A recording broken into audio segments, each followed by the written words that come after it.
Gilmore Girls is my absolute favourite show in the entire world. My name is Sarah Ellen, and today I want to tell you why you should not be Team Jess.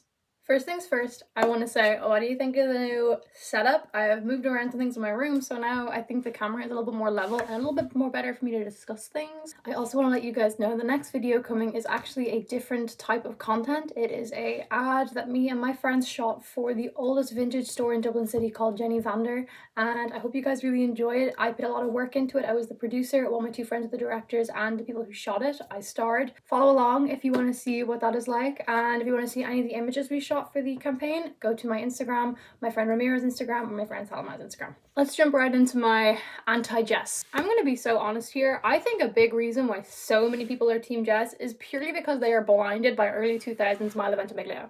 He had the cool t-shirts. He had the pointy hair. He was a bad boyfriend. Just because someone looks good does not mean they are a good person. Now, in this video, I'm going to focus on teen Jess, so pre-relationship Jess, in the relationship Jess. There will be probably a part 2 coming about adult Jess, because I personally don't think he gets much better. Maybe he gets better as a person, but he never ever, at any point in his life, should be or deserves to be with Rory after how he treated her. Let's start right at the beginning, where Jess shows up in season 2, episode 5.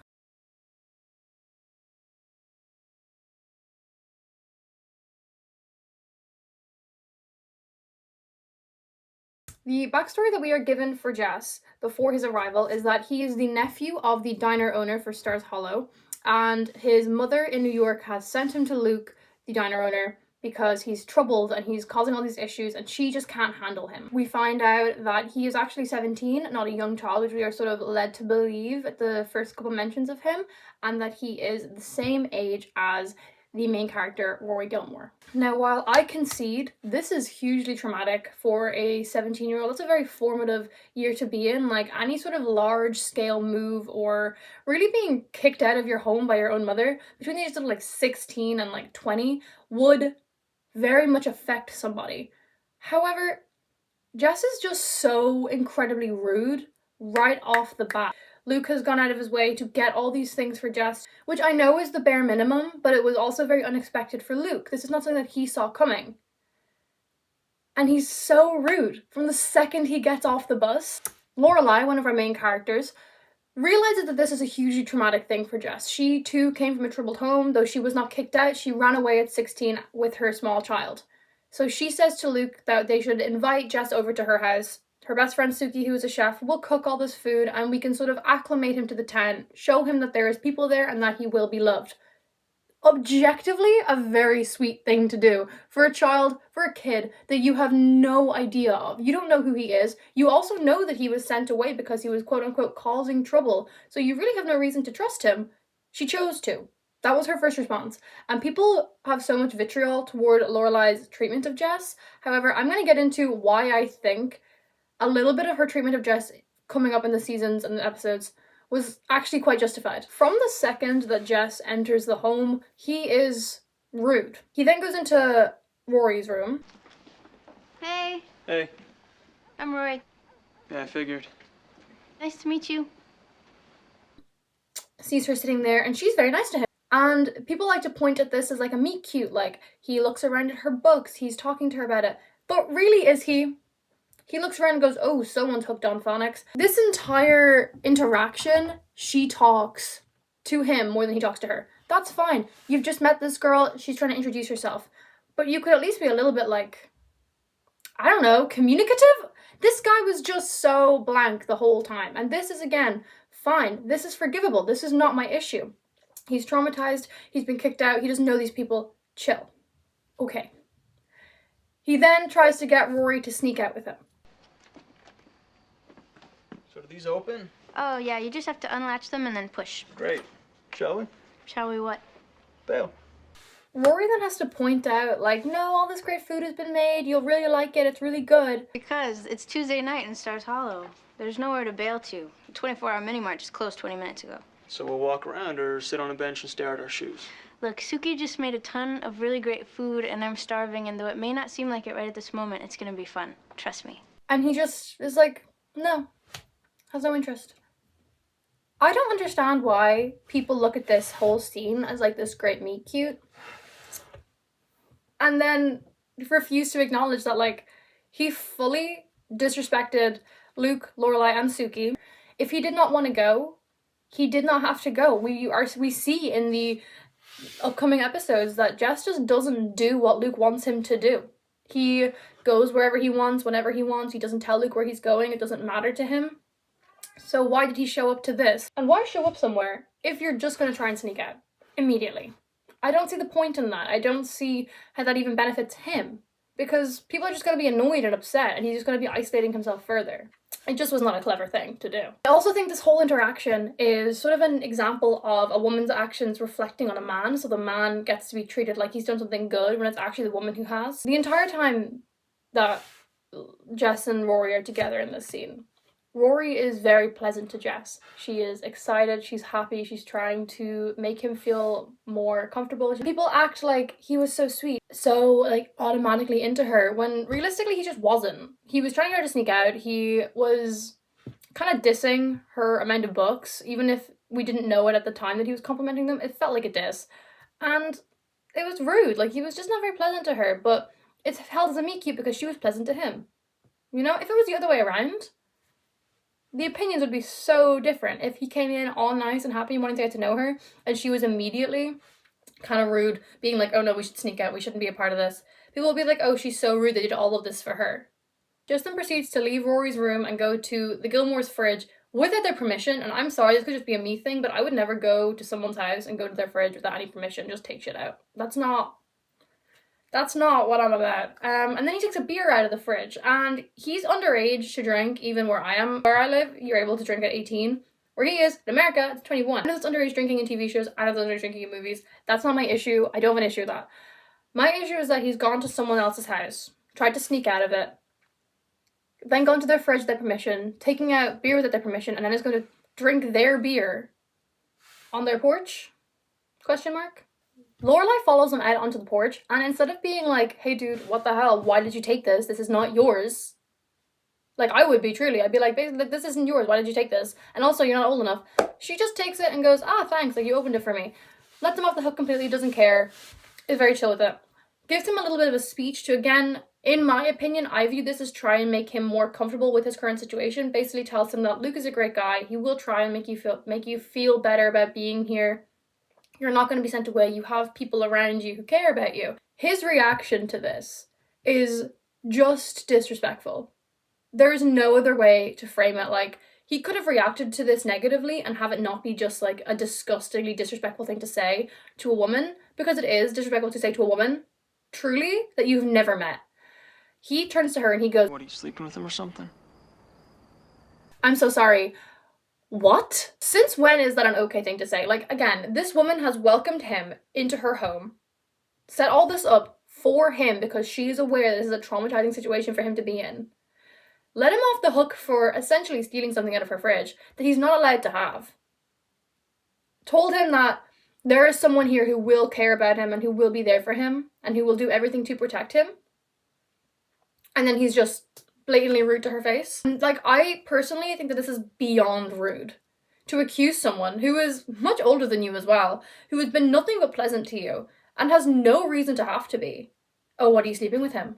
Lorelai is not a big fan of this. She goes in, her and Luke have an argument, and it ultimately leads to Luke and Jess leaving. Like, I think I might be the only person to think that her reaction, her negative reaction, is a little bit justified. Like, if I brought this kid into my house, and I was, like, again, quite pleasant to him, and he spoke to me like that, I would probably be worse. Later on in the episode, a few days have passed, and we see Rory walking through town carrying shopping bags, and Jess runs up to her with a book. It's her book. He had stolen it from her room. And then she flicks through it and she sees that he's written things in the margins. This is not a meet cute, people. This is not a cute thing. I'm so sorry. I don't like that. And people, fans of the show, have pointed to this and been like, oh, but they have a common love of books, and he was expressing it how he would, and he was just like being like the bad boy, like taking her book, but he didn't steal anything. Because, like, just because he stole a book doesn't mean he didn't steal from her. Because he stole from her. It's hers. And it's like, oh, but he's read it already so many times. He just wanted to share his opinions with her in his way. Talk to her. Maybe don't steal her property and then write in it. Like, am I alone in this? I don't think this is a romantic or sweet thing to do. Like, me and my boyfriend, we have a shared love of movies. We love film. He has never come into my home, taken a DVD, and then, like, recorded his thoughts over the dialogue. You know? Like, that's just, it's not a nice thing. It's not a pleasant thing. I'm like, yes, he returned it. But he took it. And he didn't tell her. If someone did that to me, I would be mad. This is something very small in the grand scheme of the entire show, but this is something that tipped me over the edge of like just being like fully could never turn me to Team Jess. This was in season 2 episode 15, Lost and Found, when we see what he acts like when all the rest of his stuff arrives from New York. Guys, I don't have brothers. I've never really been around 17-year-old boys. I don't know what their rooms are meant to look like, but I swear if they're meant to look like that one scene in Labyrinth where the woman has all the stuff on her back, there's a problem. This is a shared apartment with somebody else, and this is what irritated me, who is downstairs in their diner watching TV on a little box because they physically can't get into the room. This is so rude. This is so disrespectful and self-centered, and I just think that this reflects Jess's character so much because he is incredibly self-centered throughout the entire show. He smokes inside. He eventually stops because Luke tells him to stop and just can't take it anymore, but he smokes inside. Luke is a health freak non-smoker. Why would you go into someone else's home who has let you into their home, completely destroy it with all of your things, refuse to organize, and then smoke in their home? It's a small space. I know that smoking inside was not a huge like issue in the early 2000s. This takes place in about 2002. So I know this is not a huge issue, but I give you, even Carrie Bradshaw did not smoke inside in that one episode of Sex and the City where she was asked not to smoke inside. And this is such a small thing. Like, people don't remember this. This is not like a plot point at all. This doesn't actually genuinely matter. Like, if this part was taken out of the show would still flow the same and I'd probably still have the same opinion. But this is what like fully tipped me over. I just went, no, actually I cannot support someone this disrespectful, because if you're this respectful of a person to the people around you and to yourself truly, and this self-sabotaging, you cannot and will not be a good boyfriend. And you know what? I was right. Now, up until this point and after, he's actively pursuing Rory. Rory, who he is actively pursuing, has a boyfriend, Dean. And while I don't think Rory is a saint in this situation, I really do think she mishandled it. Why are you actively pursuing someone else's girl when a big reason for you pursuing her is just to piss him off? Like, yeah, he wants to date her. Yes, he wants to be with Rory. A huge part of this is just to get under Dean's skin because he doesn't like Dean. And this, to me, is ridiculous. It's an insane reason to want to date somebody, and it does not give a good show to me for how that relationship will eventually go. He's essentially using Rory and using Rory's affection toward him as a tool to piss off Dean. This is so disrespectful to Rory because she's not fully aware that this is even going on. Like, you cannot convince me that she is fully aware that this is going on. She knows that you don't like each other. She knows that Dean doesn't like that she's sort of friends with Jess. But she does keep Jess at arm's length, and she does do her best up until a certain point to keep a distance between them for Dean's sake. And while people think that this is a terrible thing, that she has to do this for Dean, let me remind you that while, yes, Jess is a 17-year-old kid and he can't be held responsible for a lot of his actions, Rory and Dean are also only 17-year-old kids. And lest we forget, Dean also just moved there. Yes, he moved with the family unit, but he did also just move. He moved from Chicago a year prior. We're told this is the introduction to his character as he just got here from Chicago. No one should be used as a tool to piss off another person.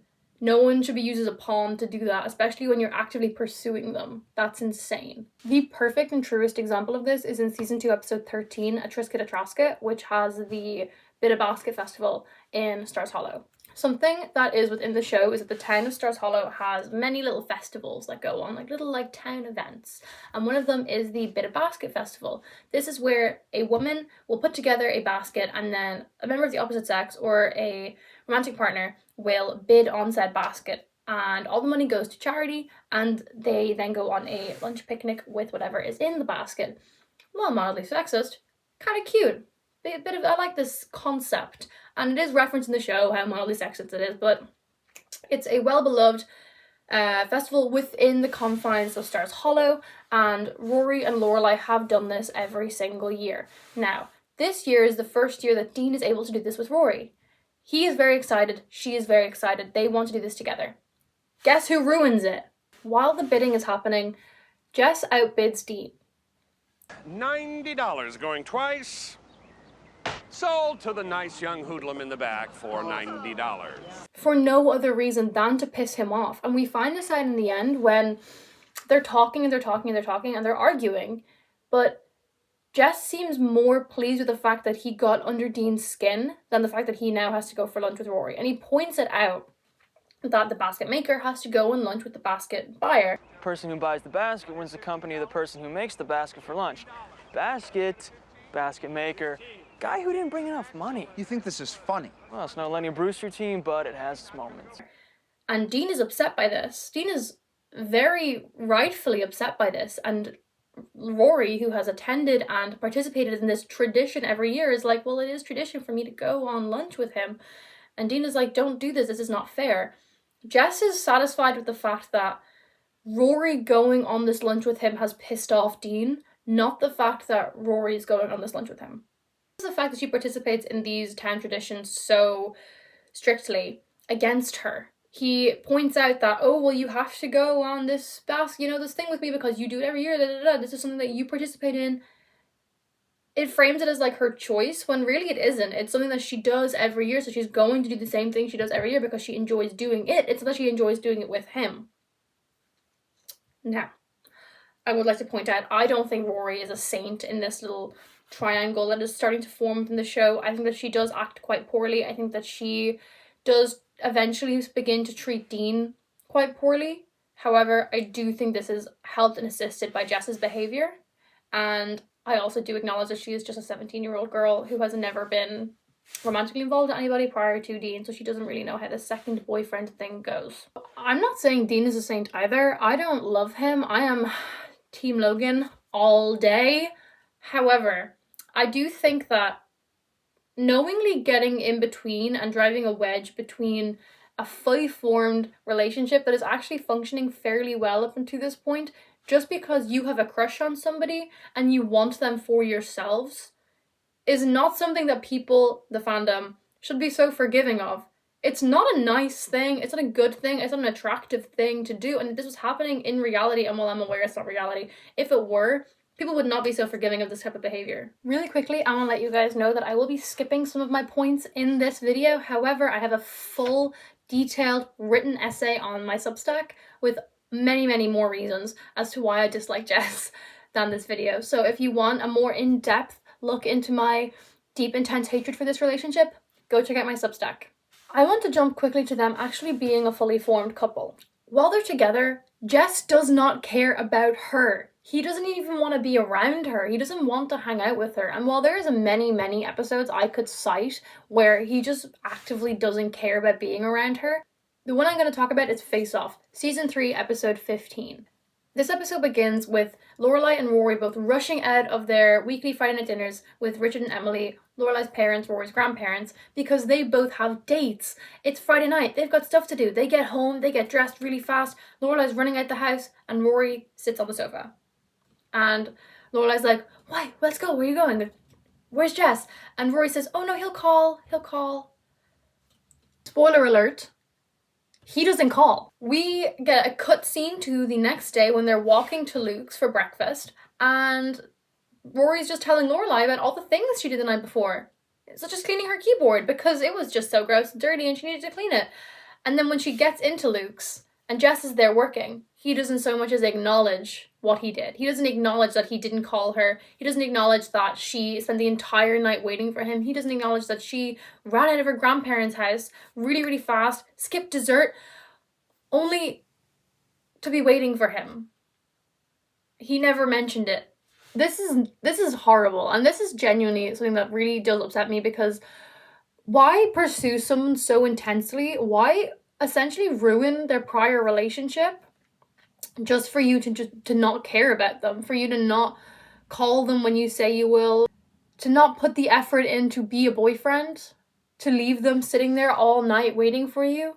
This sort of action sort of seals in for me that I think that Jess views Rory as some sort of bookish manic pixie dream girl. She's very pretty, she's very intelligent, she loves him, but he doesn't want her around unless it directly benefits him. He only really wants her to exist when she is around him, and when she's not, it's sort of an out of sight, out of mind kind of thing. He actively pursued her while she was in another relationship, at one point even dating another girl to make her jealous. And one of his sole reasons for getting her out of this relationship was to piss off her boyfriend at the time. So he used 2 women as a pawn to piss off another man. And then once he achieved the goal of having Rory, of obtaining Rory as his prize, he doesn't even care to be around the prize. He doesn't respect the prize. He doesn't treat her like anything other than a prize on a shelf. He leaves her sitting there, waiting for him to acknowledge her. The episode goes on to show Rory on the Saturday night doing the exact same thing. She is sitting there waiting for Jess to call, and Lorelai, like I would, has had enough of this, and she says, no, get out there, do something, there's a hockey game for the high school on tonight, go with Lane, her best friend. And Rory says, you know what? Yeah, I am gonna go. I'm gonna go and I'm gonna have fun. Now, Jess doesn't call this night. Instead, he shows up, which is almost better, but he didn't give her a heads up. He didn't let her know. He didn't consider that she might have other plans that night outside of him. He then asks Lorelai, who answers the door, where Rory is. And Lorelai says she's at the hockey game with Lane. And he goes, oh, no, she couldn't be. If you don't want to tell me, then don't tell me. And she's like, Jess, she's at the hockey game with Lane. She's telling the truth. She's letting him know, hey, if you want to go and hang out with your girlfriend, go hang out with your girlfriend. But he cannot comprehend the fact that she would do something that she is not directly interested in, or that doesn't directly benefit her, because he wouldn't do anything that doesn't directly interest him or directly benefit him, especially when it comes to Rory. He can't comprehend that she is not just sitting waiting by the phone for him, that she doesn't exist only in his orbit. This is the episode that we're also introduced to Lindsay,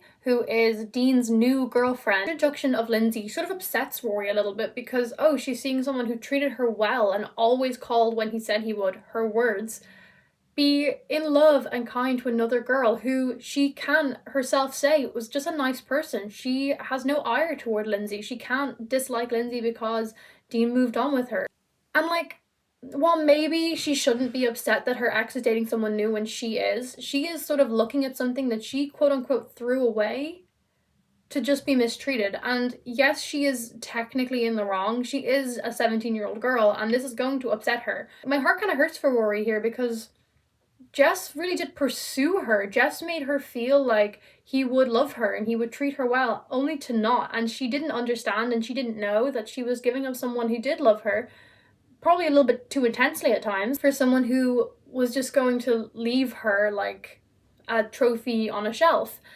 And watching him interact with somebody else will make her a little bit sad. So while a lot of people will use this as sort of a, yes, Jess was bad, well, Rory was worse in the relationship, Rory was comparing Jess and Dean, Rory was doing all these things, Rory actually just let it slide. Rory goes up and converses with Dean and Lindsay and is nice to them. Something that I don't think Jess could or would ever do. At the end of the episode, Rory finally stands up to Jess. She goes to a payphone and she rants to him on his voicemail box. And she goes that the way he acted was horrible and that she should have called and that it wasn't fair and the way he's treating her isn't nice. All these things that she should be saying to him, that he needs to hear, that she should stand up for herself. She then leaves the hockey game, and who is out there sitting on his car but Jess? And he goes up to her and he says, oh, I have these 2 concert tickets, I queued for hours for them. And she immediately says, oh, delete the messages on your answering machine before you hear them, let's go. People, if anybody ever does this to you, this is textbook emotional abuse. This is love bombing. This is not a good thing. Just because you give someone something does not erase the way you have treated them in the past. Especially when, and I need to explain this very clearly, especially when they have asked you to do something quite simple. Call. All Rory wanted Jess to do was call. He didn't do this. Twice.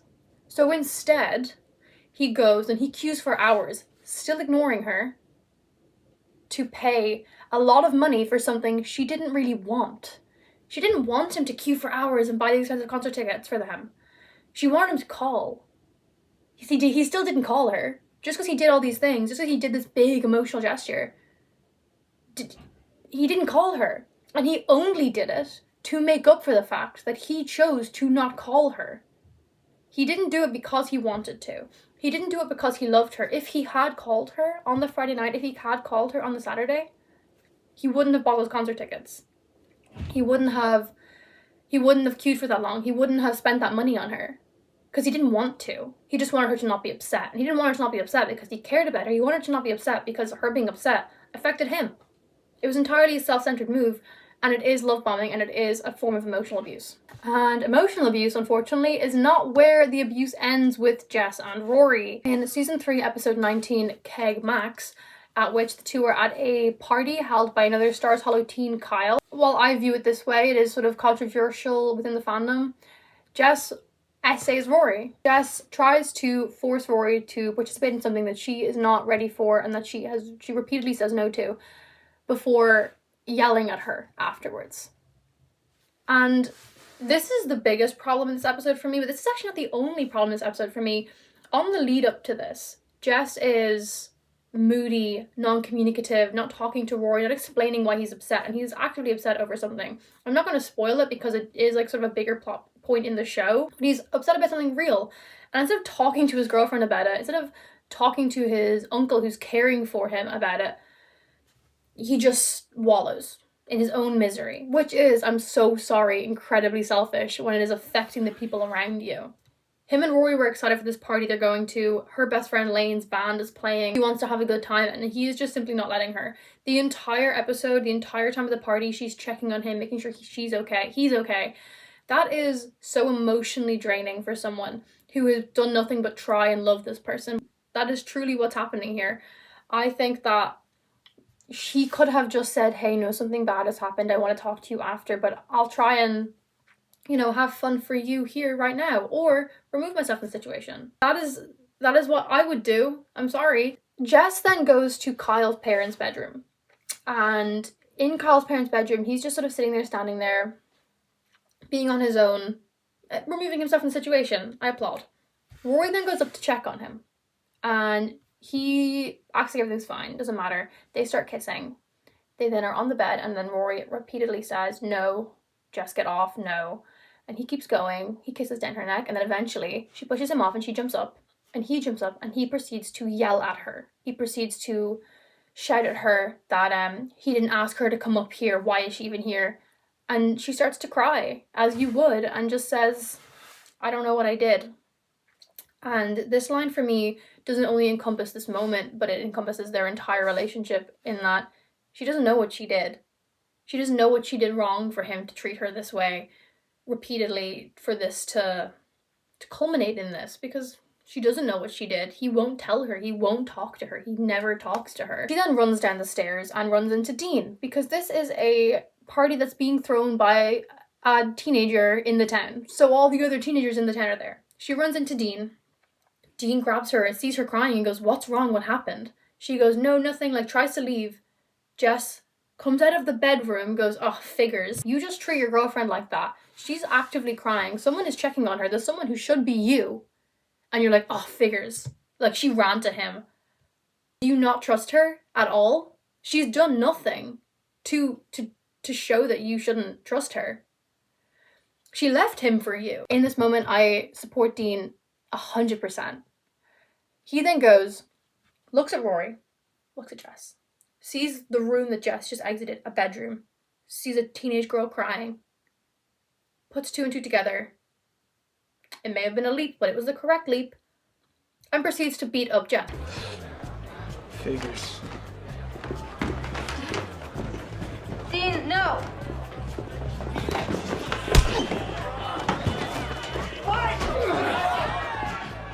Beats him up, starts to fight with him. The two fight all the way through the house and out into the garden, and then the police are called. If this had happened to me, or any of my friends, or any of the girls I am even mildly acquainted with, or any girls I don't know, I would want somebody to beat up that guy who tried that with me. 100% on Dean's side with this, and if this scene does not prove to you that Jess should not be with Rory then or ever, I don't know what will. The second someone does that to somebody, even if they improve as a person, I would never trust them again.